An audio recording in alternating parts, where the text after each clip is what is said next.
The gospel lesson for today is from St. Matthew's Gospel, chapter 28, beginning at the first verse.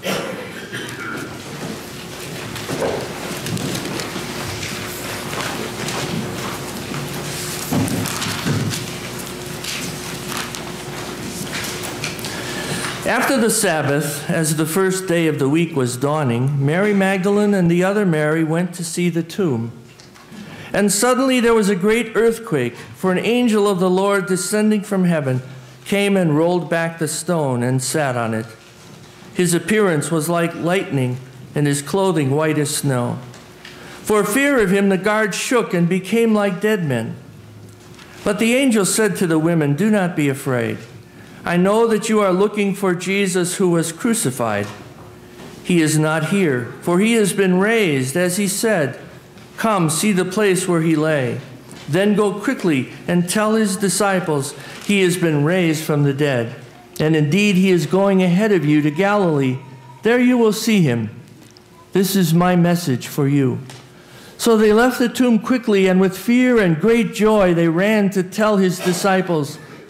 Suddenly Jesus met them and said, "Greetings." And they came to him and took hold of his feet and worshipped him. And then Jesus said to them, "Do not be afraid. Go and tell my brothers and sisters to go to Galilee. There they will see me." Here ends the Easter Gospel. Our song.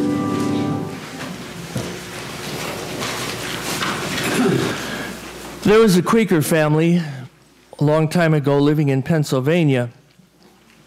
And against the father's wishes, the son Jonathan ran off and enlisted in the cause of the North in the Civil War. Time passed and the family had no word from Jonathan. One night, the father had a dream that his son had been wounded in action, was in distress, and needed the care of a father. And so the father left the farm and discovered where the troops might be. He made his way by horse-drawn buggy until he came to the scene of action. He inquired until he found the commander who asked about his son. And the commander replied that there had been heavy action earlier in the day and many had fallen wounded. Some had been cared for, but others were still left out in the trenches. He gave permission to the father to go and to try and find his son. He told him where the action had taken place.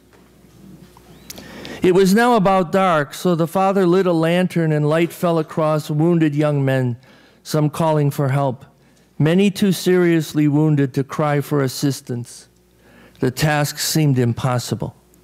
How could he find his son among all those wounded and dying? He devised a little plan. Methodically, he would comb the scene of action with his lantern, but that wasn't fruitful. As he stumbled over body after body, he almost despaired. Then he began calling loudly, "Jonathan Smythe, thy father seeketh after thee." And he would walk a little ways and call again, "Jonathan Smythe, thy father seeketh after thee."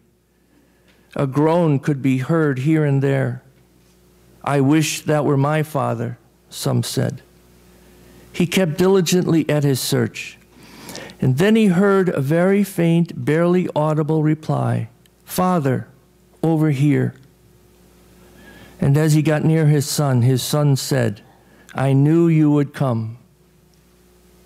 The father knelt down and took him into his arms, comforting him with his presence. He dressed the wound, carried him to the buggy, and took him to a place of seclusion and nursed him back to health.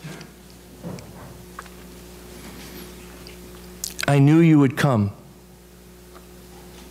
This story of a loving parent is something that those of you who are parents or have cared for children in some way, maybe taught them, you know what this is like. We pray that we are the kind of person like this father that others could love and be confident in, that when the times were tough, we would come. Our response would be adequate to the problem of the day. And this person, this son who needed to be removed and healed from some of the horrors of life, that is something we share with him almost intimately. There are some horrors in our own lives that we need to be removed from. We need someone who loves us deeply like this Father. I guess everyone in this room, at some time in your life and mine, we have prayed for this kind of a removal, rescue, someone who loves us to come and help us. I think of those people who were facing the tragedy of 9/11 when they didn't know, and the hours and the days went by, and no one was sure where some of their loved ones were. And so they were crying out to God in those times. And we all, almost all of us, I guess, have been grief-stricken over some death, an untimely death or a death even that we expected, but nonetheless, a terrible grief. There are some of us gathered here who have been in this situation because of the breakup of relationships and divorce, or the alienation of parent from child or brother from sister. And many of you, I know, have suffered intense physical pain and hours and days and, in fact, months of wondering what the future was going to hold. And always I know that when I talk about parents being loving parents, not all of you had loving parents. Sometimes your parents brought you emotional pain, and it's something that you're still working on, trying to forgive, trying to not let that pain direct your life today. We pray to God in those times that somehow the suffering will be gone and our life will be turned around, and we'll see the sunshine, so to speak, once again. The Easter Gospel tells such a story to us. But it's a hard story for us to understand because although we've heard it many, many times, we're kind of set in our ways about what this means. I think about every time we come to service on Easter morning, and being a preacher, of course, I'm supposed to have something wonderful to say. And quite often I'll tell you, I wonder what you expect.